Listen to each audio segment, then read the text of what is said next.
నమస్కారం. జన్మకుండలి కార్యక్రమానికి స్వాగతం. మీ జాతక వివరాలు తెలుసుకోవాలనుకునేవారు స్క్రీన్ మీద కనిపిస్తున్న నెంబర్స్కి కాల్ చేయండి. వివరాలను అందించడానికి మనతో పాటు ఉన్నారు ప్రముఖ జ్యోతిష్యులు గురుగారు సుద్దపల్లి నాగరాజు గారు. నమస్కారం గురుగారు. నమస్తే. మన ఫస్ట్ కాల్తో మాట్లాడదామండి. రామకృష్ణ గారు. నమస్తే అండి రామకృష్ణ గారు, చెప్పండి. డేట్ ఆఫ్ బర్త్ 27/4 చెప్పండి. 89, టైం చెప్పండి. రాత్రి 8:45. ఏ ఊర్లో పుట్టారండి? శ్రీకాకుళం. మాట్లాడండి గురుగారితో. మీకు ఏమైనా సందేహం ఉంటే అడగండి. నమస్కారం. నమస్తే. పాప జాతకం ఎలా ఉంది? కొంచెం దోషాలు ఉన్నాయా? కుజ దోషాలు కానీ కాలసర్ప దోషాలు? ఈ పాప జాతకంలో కుజదోషం ఉంది. అష్టమంలో కుజుడు ఉన్నాడు. ఇక్కడ జాతకరీత్యా అష్టమాధిపతి సప్తమంలో, అలాగే సప్తమాధిపతి 6వ ఇంట్లో, 6వ స్థానాధిపతి 8వ ఇంట్లో. పరివర్తన యోగాలు ఉన్నప్పటికీ కూడా కుజుడు 8వ ఇంట్లో ఉండటం అంత మంచిది కాదు. దాన్ని కుజదోషం అని చెప్తాం. అలాగే ఇక్కడ జాతకరీత్యా లగ్నం వృశ్చిక లగ్నం, రాశి ధనస్సు రాశి, నక్షత్రం ఉత్తరాషాఢ నక్షత్రం 1వ పాదం. కాబట్టి కుజదోష ప్రభావం ఉన్నది జాతకంలో. దానికి తోడు కూడా సప్తమాధిపతి అయినటువంటి శుక్రుడు 6వ ఇంట్లో ఉండటం కూడా అది మంచిది కాదు. అలాగే అష్టమాధిపతి కూడా సప్తమంలో ఉండటం మంచిది కాదు. కుజదోషంతో పాటుగా శుక్ర గురు దోషాలు 2 కూడా ఉన్నాయి. వీటికి తప్పకుండా పరిహారం చేసుకోవాల్సి ఉంటుంది. ఈ శుక్రుడు బుధుడు, ఈ శుక్ర బుధులు ఇద్దరూ కూడా ఇక్కడ దోషాన్ని కనిపిస్తుంది. కాబట్టి తప్పకుండా ప్రతిరోజు కూడా మహాలక్ష్మి అమ్మవారిని సేవించుకోవటం ద్వారా, ఎందుకంటే విష్ణు భక్తికి కారకుడైనటువంటి వాడు బుధుడు, అలాగే శుక్రుడు వచ్చేసి లక్ష్మీ సహోదరుడు. కాబట్టి ఇక్కడ అమ్మవారిని సేవించుకోవటం ద్వారా తప్పకుండా బాగుంటుంది. అలాగే రుక్మిణీ కళ్యాణం ఇలాంటిది పారాయణం చేసుకోవటం ఇలాంటివి చేస్తే ఈ పాప జాతకంలో వైవాహిక జీవిత సంబంధమైనటువంటి సమస్యకి పరిష్కారం దొరికేదానికి అవకాశం ఉంటుంది. మరొక కాల్ ఉన్నారండి, వెంకటేశ్వర్లు గారు. నమస్తే అండి వెంకటేశ్వర్లు గారు. నమస్తే మేడం. చెప్పండి. ఆగస్టు 8, చెప్పండి. 1973 డేట్ ఆఫ్ బర్త్ మేడం. ఉదయం 8 గంటలకి. టైం మరొకసారి చెప్పండి. ఆగస్టు 8, 1973 ఉదయం 8 గంటలకండి. ఉదయం 8 గంటలకు. ఏ ఊర్లో పుట్టారండి? గుంటూరు అండి. గుంటూరులో. అవునండి. ఏం అడగాలనుకుంటున్నారు గురువు గారిని? అడగండి. గృహయోగం ఉందా లేదా, పిల్లల భవిష్యత్తు ఎట్లా ఉంటుంది కనుక్కోవడం. ఏంటండి?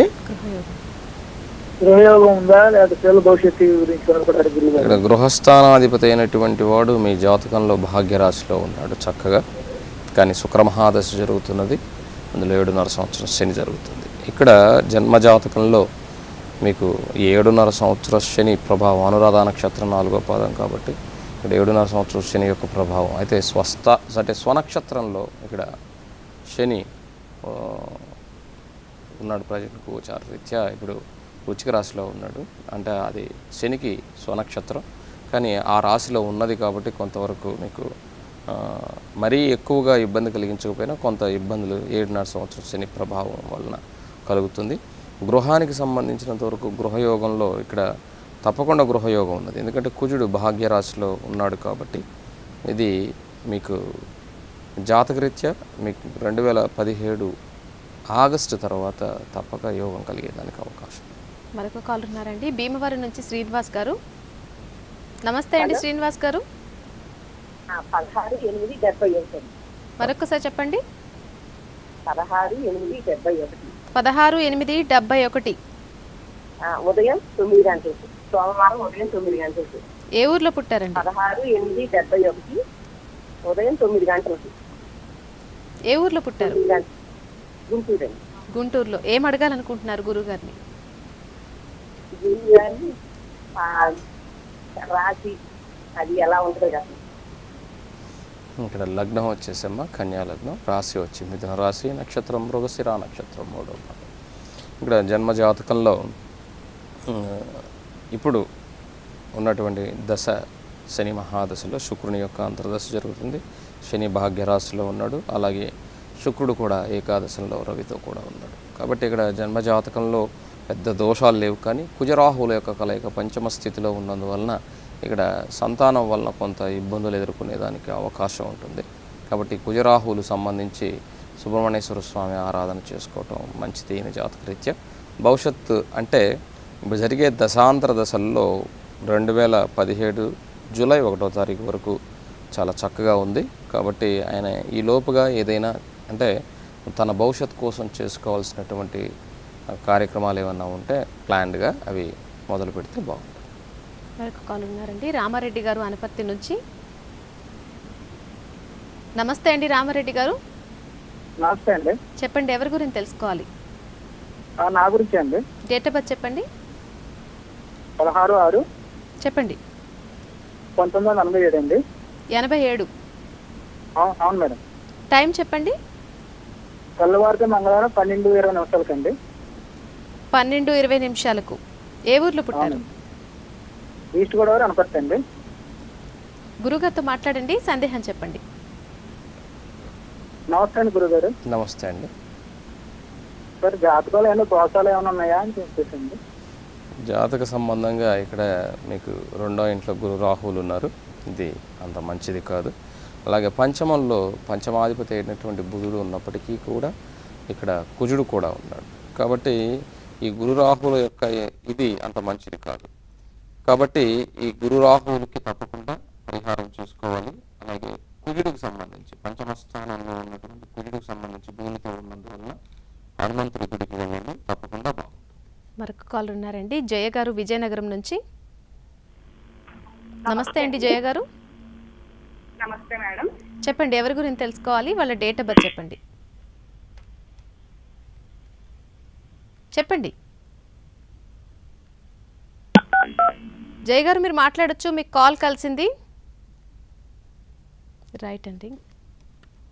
ఇక్కడ ఒక్కొక్కరి దాంట్లో ఒక్కొక్క రకమైనటువంటి దోషం ఉంటుంది. అందరికీ చెప్తూ ఉన్నాను, జాతకంలో కాంబినేషన్స్ అంటే బుధుడు విష్ణు భక్తి కారకుడు, అలాగే రాహు ఇక్కడ ఎవరితో కలిసి ఉన్నాడు, తర్వాత గురువు ఎవరితో కలిసి ఉన్నాడు, ఇలాంటివన్నీ కూడా కాంబినేషన్స్ అంటాం. అంటే ఇద్దరి యొక్క కలయిక ఒక రాశిలో ఉన్నప్పుడు వాళ్ళు ఎటువంటి ఫలితాన్ని ఇస్తారు, అది శత్రుత్వమా మిత్రత్వమా, ఇవన్నీ కూడా గ్రహించి చెప్పాలి. శాస్త్రం, జ్యోతిష శాస్త్రం అనేటువంటిది ఈ మధ్య రకరకాలుగా వింటూ ఉన్నాం, రకరకాలుగా చాలామంది చెప్తూనే ఉన్నారు. ఎప్పుడూ కూడా ఏ శాస్త్రమైనా కూడా మీకోసం ఏదో నెమ్మదిగా మెత్తగా ఉండదు, చాలా కఠినంగా ఉంటుంది. శాస్త్రంలో ఉన్నటువంటి విషయాలు కానీ శాస్త్రానికి సంబంధించినటువంటి ప్రమాణాలు కానీ చాలా నియమ నిబంధనలతో కూడుకొని చాలా కఠినంగా ఉంటాయి. కానీ మనిషి వాటిని తన యొక్క అవసరాల కోసం, నాలాంటి వాళ్ళ యొక్క స్వార్థ ప్రయోజనాల కోసం వీళ్ళు అడుగుతారు, వాళ్ళు కూడా చెప్తారు. దానివల్ల పెద్ద ప్రయోజనం ఉండదండి. మీకు నేను ఎన్నోసార్లు చెప్పున్నాను, ఎవరు కూడా చేసేటువంటిది దానివల్ల ప్రయోజనం ఉండదు. ఒకరి జాతకంలో మాంగళ్య దోషం ఉన్నది అని తెలిస్తే దాన్ని తప్పించగలిగినటువంటి వాడు భగవంతుడే. దానికి ఒక గురువు చెప్పేటువంటి సలహాని ఖచ్చితంగా పాటించగలగాలి. కానీ ఎలా ఉంటాయంటే చాలా కఠినంగా ఉంటాయి. వాటిని ఈ రోజుల్లో ఉన్నటువంటి స్థితిలో శాస్త్ర ప్రమాణాల్లో చాలా కఠినంగా ఉంటాయి. వాటిని సరళంగా చేసేదానికి మనకి అనుమతి ఉండదు. అందుకనే భగవంతుడిని ప్రార్థించమని చెప్తూ ఉంటాను. కాబట్టి ఎప్పుడూ కూడా ఏ శాస్త్రాన్ని తీసుకున్నా కూడా చాలా కఠినంగా ఉంటుంది. కాబట్టి జ్యోతిష్యం అనేటువంటిది మీ యొక్క జీవన ప్రమాణం కోసం అందులో ఉన్నటువంటి దాన్ని ఒకసారి అందులో ఫలాన్ని జరుగుతుంది అని చెప్పేసి చెప్పిన తర్వాత దాన్ని ఎవరు మార్చలేము. దాన్ని మార్చగలిగినటువంటి వాడు ఎవరంటే భగవంతుడు. మన యొక్క ప్రార్థన భగవంతుని దగ్గర నచ్చి భగవంతుడు ఇది కరెక్టే కదా అనుకుని అందులో ఉన్నటువంటి దాన్ని మార్పులు చేర్పులు చేయగలిగినటువంటి వాడు భగవంతుడు. అంతే తప్ప జ్యోతిష్ శాస్త్రంలో కొంతమందికి చూడంగానే ఆకస్మికమైనటువంటి ప్రమాదం సంభవిస్తుందని కనిపిస్తుంటుంది. దానికి చెప్పంగానే జాతకరీత్యా ఇది ఫలాంది చెయ్యి అన్నప్పుడు అది విశ్వాసంతో చేస్తే అది తొలగిపోతే తర్వాత కూడా అది తొలగిపోయింది కనిపిస్తుంది. ఇక్కడ ప్రమాదం జరిగి ఉండేది, బట్ భగవద్ అనుగ్రహంతో ఇక్కడ తొలగిపోయింది అన్నది కూడా కనపడుతుంది. కాబట్టి తొలగిపోయే విధంగా ఉంటేనే రెమెడీ చెప్పబడుతుంది. లేకపోతే మీ కర్మ అని చెప్తాను నేనైతే, మిగతా వాళ్ళ సంగతి నాకు తెలియదు. కాబట్టి జ్యోతిష శాస్త్రం అన్నటువంటిది అందరిలాగా అంటే శాస్త్రం, ఏ శాస్త్రమైనా సరే చాలా కఠినమైనటువంటి భావాలు అంటే స్వభావం కలిగి ఉంటుంది. దాన్ని మనం తీసుకోగలిగితేనే అవతల వాళ్ళ దగ్గరికి వెళ్ళాలి. మీలో ఉన్నటువంటి మంచిని చెప్పినప్పుడు సంకలు గుద్దుకొని మీకు వచ్చే కష్టాన్నో లేకపోతే మీకు వచ్చేటువంటి నష్టాన్నో చెప్పినప్పుడు బాధపడుతూ కూర్చుంటే కుదరదు. మనం సంతోషకరమైనటువంటి విషయాన్ని చెప్పినప్పుడు ఎంతగా మనం ఆనందపడతామో బాధాకరమైనటువంటి విషయాన్ని చెప్పినప్పుడు కూడా అంతకన్నా ఆనందంతో దాన్ని స్వీకరిస్తే ఆ బాధ తగ్గిపోతుంది. మరొక కాల్ ఉన్నారండి, శివాని గారు విజయవాడ నుంచి. నమస్తే అండి శివాని గారు. నమస్తే అండి. చెప్పండి, ఎవరి గురించి తెలుసుకోవాలి? మా అల్లుడు గారి గురించి. డేట్ ఆఫ్ బర్త్ చెప్పండి. 12/10/1975 అండి. 12/10/75. 1975 ఉదయం 9:05. ఏ ఊర్లో పుట్టారండి? విజయవాడ అండి. విజయవాడలో. ఇప్పుడు 3 సార్లు చూసామమ్మా ఈ జాతకాన్ని, చెప్పండి. వీళ్ళపై సాఫ్ట్వేర్ గా చూసి తర్వాత బిల్డర్ గా చేశారు, నష్టపోయానని చెప్పారు. అవును. ఇప్పుడు ఖాళీగా ఉన్నారు. అసలు డబ్బు ఉండి అబ్బాయి అలా అంటున్నారా, లేక నిజంగానే అబ్బాయి ఫైనాన్షియల్ గా ఏమన్నా అసలు ప్రాబ్లం ఉందా, మాకు అర్థం కావట్లేదు, కొంచెం చెప్తారని. అది ఇలాంటివన్నీ లైవ్లో చెప్పడం కుదరదమ్మా, ఎందుకంటే ఇది అందరూ వింటారు. ఆల్రెడీ మీ జాతకాన్ని 3 సార్లు చెప్పున్నాను, ఇది 3వసారి మీరు నాకు కాల్ చేయటం. ఒక జాతకం చూస్తే అందులో ఉన్నటువంటి ప్రమాణాలని ఇప్పుడు అతను అడిగితే చెప్పడంలో తప్పేం లేదు. ఎందుకంటే అలాంటివి విషయాలు అన్నటువంటివి ఎవరు చెప్పకూడదు లైవ్లో. దయచేసి మీరు అలాంటి అడగటం కూడా కరెక్ట్ కాదు. మరొక కాల్ ఉన్నారండి, ఈస్ట్ గోదావరి నుంచి ధనలక్ష్మి గారు. నమస్తే అండి ధనలక్ష్మి గారు. నమస్తే అండి, మీకు కాల్ కలిసింది ధనలక్ష్మి గారు, మాట్లాడొచ్చు. అలాగే చాలామందికి జాతక దోషాలు ఉంటాయి తెలియకుండా గురువుగారు, అవి తెలియకుండానే నివృత్తి చేసుకునే మార్గాలు ఉన్నాయంటారా? ఇప్పుడు తెలియకుండా ఒక్కోసారి మనమే చెప్తాం, ఇప్పుడు అరుణాచలం అని మనం కొంతమందికి చెప్తాం. అలాంటి స్థితి అందులో కలిగి ఉంటే వాళ్ళ జాతకంలో కూడా వీళ్ళు తెలియకుండా భగవద్ అనుగ్రహంతో అక్కడ వెళ్ళి గిరి ప్రదక్షిణ చేసి స్వామి అనుగ్రహాన్ని పొందితే తెలియకుండా అది తప్పిపోతుంది. కానీ అందరికీ అలా ఉండాలని లేదు. మనం కొంతమంది కుజదోషం ఉందనగానే వాళ్ళకి చెప్తుంటే అందరూ అనుకుంటారు మనకు కూడా ఇదే పరిహారం అనుకునేటువంటి వాళ్ళు చాలామంది ఉంటారు. అది చాలా తప్పది. ఎందుకంటే పారాసిటమాల్ అందరికీ జ్వరానికి అని చెప్పేసి రాస్తాం, దాంట్లో కాంబినేషన్స్ ఉంటాయి. మళ్ళీ ఆ కాంబినేషన్స్ ప్రకారం అతనికి వచ్చినటువంటి ఆ జ్వరం ఆ శరీరానికి తగ్గట్టుగా అది ఆ కాంబినేషన్ ఏమి ఇస్తారో ఆ డాక్టర్కే తెలుస్తుంది. కాబట్టి పారాసిటమాల్ అన్నటువంటిది మాత్రం మెయిన్గా ఉన్నటువంటి మెడిసిన్ తెలిసిన అందులో ఉన్నటువంటి కాంబినేషన్స్ ఎన్నో ఉంటాయి. అట్లాగే ఒక జాతకానికి ఉన్నటువంటి దోష ప్రమాణం ఎంతవరకు ఉన్నదో ఆ దోషానికి ఎటువంటిది చేసుకోగలిగితే ఎప్పుడు కూడా అది మాత్రం తొలగిపోదు. ఎప్పుడు కూడా ఏదో ఒక రోజు అది నీకోసం వెయిట్ చేస్తూనే ఉంటుంది. కానీ అందుకనే దోషం అనేటువంటి పరిహారం అనేటువంటిది స్వల్పంగా చేసుకుంటే దాని యొక్క శక్తి కొద్దిగా ఉంటుంది. ఆ తర్వాత ఆ కర్మను మనం అనుభవించితే అది పూర్తిగా వెళ్ళిపోతుంది. అందుకనే పరిహారం అన్నది చాలా స్వల్పంగానే మనం చేయాలి. ఎందుకంటే మనకు భగవంతుడు ఇచ్చినటువంటి కర్మ, దాన్ని తప్పకుండా భగవంతుడు ఎలా ఇస్తాడంటే మనం చేసే పని వల్ల ఒక కర్మ వస్తుంది. ఉదాహరణ, ఏదో ఫుడ్ తిన్నాం, ఒక పొట్లకాయో మునక్కాయో తిన్నాం, అది మన శరీరానికి పడదు, అలర్జీ వచ్చింది. దాన్ని ఎవడు అనుభవించాలి? తినింది ఈ దేహం, కాబట్టి అనుభవించేది కూడా ఈ దేహమే. కాబట్టి దానికి ఏదో మందు వేసుకొని కొద్దిగా ఉపశమనం పొందాం. కానీ 2-3 రోజులు దాని నొప్పులు దాని యొక్క విధానం శరీరానికి ఉంటాయి కదా. ఆ కర్మను అనుభవించకుండా నేను ఆ నొప్పులు కూడా తగ్గిపోవాలని చెప్పేసి ఇంకొకటి ఏదన్నా వేసుకుంటే సైడ్ ఎఫెక్ట్ వస్తుంది. కాబట్టి అలాగే జాతకంలో ఉన్నటువంటి ప్రతిదానికి కూడా ఒక స్వల్పమైనటువంటిది చెప్తాం. అమ్మ ఈ గుడికి వెళ్ళు, ఇక్కడికి వెళ్తే నీకు ఒక మంచి జరుగుతుంది. అక్కడికి వెళ్ళినప్పుడు ఆ దోషం అక్కడ ఉన్నటువంటి పాజిటివ్ ఎనర్జీ వల్ల మనకు ఉన్నటువంటి ఆ నెగిటివ్ కొద్దిగా తగ్గినప్పుడు మనకి ఈజీగా ఉంటుంది ఆ కర్మ అనుభవించేదానికి. అలాగే జాతకంలో ఉన్నటువంటి ప్రతి సమస్యకి పరిష్కార మార్గం భగవంతుడే ఇవ్వాలి తప్ప నాలాంటి వాళ్ళు సూచిస్తాం ఇదైతే బాగుంటుంది వెళ్ళి చేసుకుంటే అది విశ్వాసం ఉండాలి. ఈ చెప్పినటువంటి వ్యక్తి ఇతనైతే కరెక్ట్గా చెప్తాడన్నటువంటి ఒక విశ్వాసం ఉన్నప్పుడు ఆ విశ్వాసాన్ని ఫాలో చేయాలి. ఫాలో చేయకుండా ఆ చెప్పాడు కదా జరిగిపోద్ది అంటే జరగదు. చెప్పటం వల్ల జరగదు, చెప్పింది ఆచరించినప్పుడు జరుగుతుంది. మరొక కాల్ ఉన్నారండి, లక్ష్మి గారు గుంటూరు నుంచి. నమస్తే అండి లక్ష్మి గారు. నమస్తే అండి, మా వారిదండి 27/10/62. 27/10/62. టైం చెప్పండి. సాయంకాలం 4:10 గుంటూరులో. ఏం అడగాలనుకుంటున్నారండి గురుగారిని? అంటే మా వారికి ఇంకా 4 సంవత్సరాలు ఉందండి సర్వీస్, కానీ వాలంటీర్ తీసుకుందాం అనుకుంటున్నాను. ఆర్థిక ఇబ్బందుల వల్ల తీసుకోవచ్చా లేదా, తీసుకుంటే బాగుంటుందా లేకపోతే సర్వీస్ కంటిన్యూ చేస్తే బాగుంటుందా? ఇక్కడ వృత్తిస్థానాధిపతి అయినటువంటి గురువు 12వ ఇంట్లో ఉన్నాడమ్మా.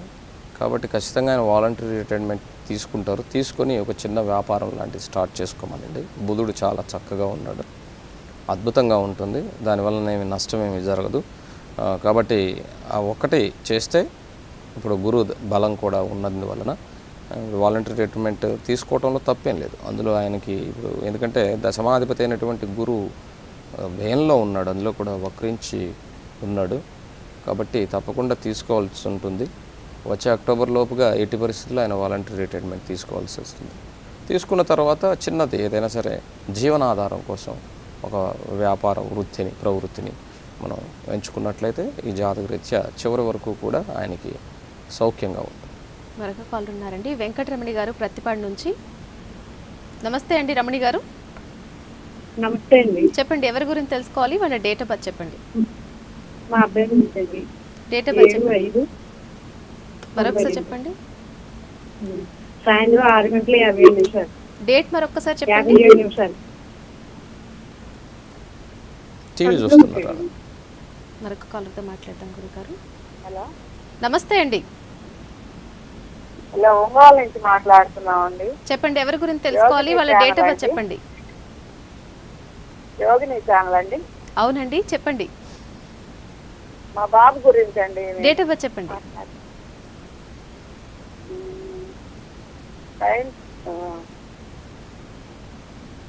డేట్ ఆఫ్ బర్త్ చెప్పండి. ఎవరి గురించి తెలుసుకోవాలనుకున్నారు చెప్పారు. డేట్ ఆఫ్ బర్త్ చెప్పండి. మా బాబు గురించి అండి. డేట్ ఆఫ్ బర్త్ చెప్పండి అమ్మా. 1992 చెప్పండి. 15 చెప్పండి. November 15th 92. అవునండి.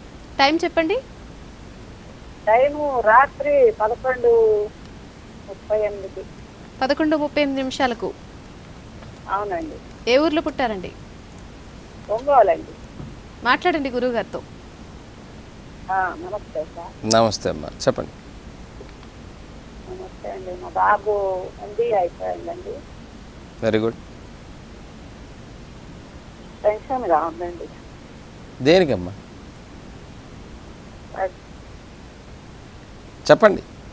ఫ్యూచర్ ఎట్లా ఉంది? ఈ అబ్బాయి లగ్నం వచ్చేసి కర్కాటక లగ్నం, కర్కాటక రాశి, నక్షత్రం వచ్చేసి పుష్యమి నక్షత్రం 2వ పాదం. జన్మలో లగ్నంలో చంద్రమంగళ యోగం ఉన్నది, నీచభంగరాజ యోగము. అలాగే సప్తమ శని ఉంది. ఇక్కడ వివాహానికి సంబంధించినంత వరకు ఆయన ఇష్టానికే పెళ్లి చేసుకుంటాడు. అందులో మీరు ఎన్ని ఏడ్చినా ఏడుపులు ఆపవు అవి. కాబట్టి దాని మనసుని మనోధైర్యంతో చేసుకుని స్ట్రాంగ్గా ఉంటే బాగుంటుంది. జాతకరీత్యా మంచి జాతకమే, జాతకంలో ఎటువంటి ఇబ్బంది లేదు. ఒక మహాపురుష యోగం ఉన్నది. అలాగే జాతకంలో శని చంద్ర యోగము, చంద్రమంగళ యోగము, శాస మహాపురుష యోగం, ఇలా మంచి యోగాలు ఉన్నటువంటి జాతకమే. ప్రస్తుతం బుధ మహాదశలో రాహులో శని జరుగుతుంది. ఇది నవంబర్ వరకు కూడా ఉంటుంది. కాబట్టి వివాహ సంబంధమైనటువంటి విషయానికి మాత్రం మీరు ఎన్ని అడ్డుపుల్లలు పెట్టినా అది కష్టం. అతని ఇష్టం లేకుండా, అతని యొక్క మనోభావానికి వ్యతిరేకంగా మీరైతే ఏమీ చేయలేరు. అతనికి నచ్చినట్టుగానే, అతని యొక్క మనోభావానికి నచ్చినట్టుగానే అతను చేసుకుంటాడు. వృత్తికి సంబంధించినంత వరకు మిగతా విషయాలన్నీ కూడా అతని జాతకరీత్యా అద్భుతమైనటువంటి యోగాలు ఉన్నాయి. కాబట్టి భయపడాల్సిన అవసరం ఏమీ లేదు. మరొక కాల్ ఉన్నారండి, విజయలక్ష్మి గారు రావులపాలెం నుంచి. నమస్తే అండి లక్ష్మి గారు. నమస్తే అండి. చెప్పండి, ఎవరి గురించి తెలుసుకోవాలి? వాళ్ళ డేట్ ఆఫ్ బర్త్ చెప్పండి. మా పాప గురించి తెలుసుకోవాలండి. డేట్ ఆఫ్ బర్త్ చెప్పండి. 1995 ఏప్రిల్ 25వ తారీఖు అండి. మధ్యాహ్నం 2:45 కండి. మరొకసారి డేట్ చెప్పండి. 1995 ఏప్రిల్ 25 అండి. ఏప్రిల్ 25, 1995 మధ్యాహ్నం 2:45 కండి. ఏ ఊర్లో పుట్టారండి? దేవవారం అండి. మాట్లాడండి గురువు గారితో, మీ సందేహం అడగండి. నమస్తే గురువు గారు. నమస్తే అమ్మా. మా పాపకి వివాహం ఎప్పుడు అవుతుందో తెలుసుకుందామని చెప్పేసి. ఈ పాప జాతకం రేపు అక్టోబర్ 23 నుంచి బాగుంది. మీరు వివాహ ప్రయత్నం చేయవచ్చు. కానీ కుజదోషం ఉన్నది. కానీ ఈ కుజదోషం వలన తప్పకుండా వివాహం ముందు దాకా వచ్చి ఆగిపోయినా ఆశ్చర్యపోవాల్సిన అవసరం లేదు. కాబట్టి ఈ రేపు అక్టోబర్ 23 నుంచి దశాంతర దశలు బాగున్నాయి. కానీ ఇది 2019 డిసెంబర్ వరకు ఉంటుంది. కాబట్టి ఇప్పుడు గురుబలం లేనందువలన నెక్స్ట్ ఇయర్ ఆగస్ట్ తర్వాత ప్రయత్నం చేయండి. అంటే చూసుకోవచ్చు, రేపు అక్టోబర్ నుంచి చేసేదానికి ప్రయత్నాలు చేయవచ్చు.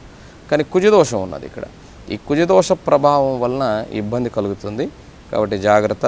మాతృస్థానాధిపతి 12వ ఇంట్లో ఉన్నాడు. కాబట్టి ఇక్కడ మీరు సున్నితంగా మందలించాలి తప్ప నేను చెప్పిందే వినాలి అంటే మాత్రం కుదరదు. ఎందుకంటే మాతృస్థానాధిపతి 12వ ఇంట్లో ఉన్నాడు. కాబట్టి కుజదోషం ఉన్నది. కాబట్టి కుజదోషానికి కొంచెం ఉండాలి. ఎందుకంటే జాతకంలో శని చంద్రుల యొక్క కలయిక సప్తమ స్థానంలో మంచి యోగం ఉన్నప్పటికీ కూడా 2 గ్రహాలు ఉచ్చ స్థితిని కలిగి ఉన్నాయి. రవి అలాగే శుక్రుడు కూడా రవి బుధుల యోగం ఉన్నది జాతకంలో. అలాగే గురువు 4వ ఇంట్లో ఉన్నాడు, అలాగే సప్తమ చంద్రుడు ఉన్నాడు, గజకేశ్వరి యోగం ఉన్నది, బాగానే ఉంది. కాకపోతే ఈ దశాంతర దశలు కొంత అనుకూలంతో పాటుగా వచ్చే జూలై 1 నుంచి అంటే వచ్చే ఆగస్టు నుంచి అయితే బాగుంటుంది. మీరు 2018 ఆగస్టు లోపుగా వివాహం చేస్తే కొంతవరకు ఈ దోషానికి సంబంధించినటువంటి నివృత్తి చేసుకొని చేస్తే బాగుంటుంది. మరొక కాల్ ఉన్నారండి, లీలావతి గారు గుంటూరు నుంచి. హలో, నమస్తే అండి, చెప్పండి ఎవరి గురించి తెలుసుకోవాలి? మా పాప గురించి అండి. డేట్ ఆఫ్ బర్త్ చెప్పండి. 2004 ఆగస్ట్ 8 అండి. ఆగస్ట్ 8, 2004. పాప స్టడీస్ ఎట్లా ఉంటాయి అనేది టైం చెప్పండి. మార్నింగ్ 8 అండి. మార్నింగ్ 8 o'clockకి. ఏ ఊర్లో పుట్టారండి? ఇంకోళ్ళు అండి. ఎక్కడండి? ఒంగోలు. ఇంకోళ్ళు, ప్రకాశం డిస్ట్రిక్ట్ ఇంకోళ్ళు అండి. మాట్లాడండి గురువు గారితో. నమస్కారం. నమస్తే అమ్మా. పాప స్టడీస్ ఎట్లా ఉంటాయి అనేది. ఇక్కడ సంపూర్ణ కాల సర్పదోషం ఉన్నదమ్మా పాపకి. ముందు దానికి పరిహారం చేసుకోండి. విద్యాస్థానాధిపతి కుజుడు లగ్నంలోనే సింహలగ్నంలో ఉన్నాడు, బాగా చదువుకుంటుంది, అందులో ఎటువంటి ఇబ్బంది లేదు. కాకపోతే లగ్నాధిపతి అయినటువంటి రవి 12వ ఇంట్లో ఉన్నాడు కాబట్టి ప్రతిరోజు సూర్య నమస్కారం చేయమని చెప్పాడు. దాని లేకంటే అనారోగ్యం అనేటువంటిది ఎప్పుడు కూడా ఎమ్మటపడి ఇబ్బంది పెట్టేదానికి అవకాశం ఉంటుందన్నమాట. కాబట్టి ఇదొక్కటి కొంచెం జాగ్రత్తగా గమనించుకొని ఈ రాహుకేతులు పూజతో పాటుగా సూర్య నమస్కారాలు కూడా ప్రతిరోజు చేసినట్లయితే తప్పకుండా ఈ పాప జాతక రీత్యా ఉన్నటువంటి దోషాలు తగ్గేదానికి, అలాగే మంచి జీవితం. ఎందుకంటే జాతకంలో సప్తమాధిపతి 6వ స్థానాధిపతి అయినటువంటి శని, అలాగే దశమ పరాక్రమాధిపతి అయినటువంటి శుక్రుడు కూడా కలిసి మిత్రరాశిలో ఉండటం, అది ఈ పాప జాతకంలో శుక్రుడు శని యోగకారకంగా ఉండేదానికి అవకాశం ఉంటుంది. కానీ లగ్నంలో కూడా గురువు ఉన్నాడు, కానీ అష్టమాధిపతి ఉన్నాడు, కానీ పంచమాధిపతి కూడా. కాబట్టి వీళ్ళందరితో పోల్చుకుంటే ఇక్కడ శుక్రుడు అమోఘమైనటువంటి స్థితిని కలిగిస్తాడు. అలాగే శని కూడా మిత్రుడితో మిత్రరాశిలో ఉన్నందువలన తప్పకుండా యోగవంతంగా ఉండేదానికి అవకాశం ఉంటుంది. కాబట్టి ఈ రాహుకేతువులకు మధ్యలో గ్రహాలు ఉన్నాయి కాబట్టి ఈ కాలసర్పదోషానికి, అలాగే సూర్యుడు అంటే రవి గ్రహరాజు అయినటువంటి వాడు, అలాగే మీ పాప యొక్క లగ్నానికి అధిపతి అయినటువంటి రవి ఈ జన్మజాతకంలో 12వ ఇంట్లో ఉన్నందువలన తప్పకుండా సూర్య నమస్కారాలు చేయవలసి ఉంటుంది. కాబట్టి ఇది చేస్తే మీ పాప జాతక రీత్యా బాగుంటుంది. అలాగే గురుగారు, జ్యేష్ఠ నక్షత్రానికి అధిపతి బుధుడు అంటారు.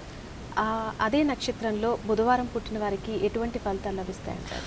ఇక్కడ చాలామంది, నేను అదే చెప్తున్నాను, బుధవారం పుట్టి బుధుడు యొక్క నక్షత్రంలో పుడితే అమోఘమైనటువంటి యోగాలు కలిసి వస్తాయి అనేది అబద్ధం. అది కొంతమందికి మాత్రమే. ఎందుకంటే బుధుడికి ప్రతి నక్షత్రం, ఇప్పుడు ప్రతి గ్రహాధిపతికి 3 నక్షత్రాలు ఉంటాయి. ఎందుకంటే 3, 9, 27 నక్షత్రాలు ఉంటాయి. కాబట్టి ఈ బుధుడు అధిపతి అయి జ్యేష్ఠ నక్షత్రంలో కానీ, రేవతి నక్షత్రంలో కానీ, లేకపోతే అలాగే బుధుడి యొక్క నక్షత్రం అయినటువంటి ఆశ్లేష నక్షత్రంలో కానీ బుధవారం రోజు జన్మించినట్లయితే చాలా అద్భుతమైనటువంటి యోగాలు ఉంటాయని చెప్పుకునేది మాత్రం అది అబద్ధం. ఎందుకంటే అది అధిపతి కాబట్టి, ఆ బుధవారం రోజు కూడా అధిపతి కాబట్టి కొంత బుద్ధి కుశలత ఇవన్నీ ఉండేదానికి, తెలివిగా నడుచుకునేదానికి అవకాశం ఇవ్వచ్చు. కానీ ఒక్కొక్కసారి జన్మజాతకంలో లగ్నాలు తారుమారుగా ఉన్నప్పుడు, లగ్న సందుల్లో ఉన్నప్పుడు, రాశి సంధిలో మరి అందరూ ఒకేలాగా ఉండాలి కదా. మరి బుధవారం రోజు జ్యేష్ఠ నక్షత్రం 24 గంటలు ఉంటుంది అనుకుందాం. 24 గంటల్లో మరి బుధవారం రోజు ఉన్నప్పుడు, మరి బుధుడు అధిపతిగా ఉన్నప్పుడు ఎంతమంది పుడతారో అంతమంది ఒకేలాగా ఉండాలి కదా, ఉండరు. కాబట్టి ఎవరి జాతకం వాళ్ళకే ఉంటుంది. బుధవారం పుట్టారా, గురువారం పుట్టారా, ఆదివారం పుట్టారా అనేది కాదు. ఇక్కడ జాతకంలో ఉన్నటువంటి గ్రహాల యొక్క స్థితిగతిని బట్టి, అలాగే వాళ్ళ యొక్క జన్మ లగ్నాన్ని బట్టి, వాళ్ళ యొక్క గుణగణాలతో పాటుగా వాళ్ళ జీవిత కాలచక్రం అనేటువంటి, అందులో రాశి చక్రంలో ఏముందో వాళ్ళ యొక్క స్థితిగతులు అనేటువంటిది అందరికీ పూర్తిగా అనలైజ్ చేయడం అనేది చాలా కష్టం. అది ఎవరైనా సరే ఆ సమయానికి అక్కడ ఉన్నటువంటి దశాంతర దశలను బట్టి, అది కూడా దాన్ని కరెక్ట్గా కేంద్రీకరించి ఆ దృష్టిని, ఆ తర్వాత భగవంతుడు ఇచ్చినటువంటి వాక్ని మిళితం చేసి మీకు చెప్పవలసిందే తప్ప 100% 100 ఏళ్ల జీవితానికి ఎవరు రాయరు బుక్. 100 ఏళ్ల జీవితానికి రోజు రాయాల్సి వస్తే అసలు పేజీలు సరిపోవు. ఒకరి జీవితాన్ని రాసేదానికి జీవితం అయిపోద్ది.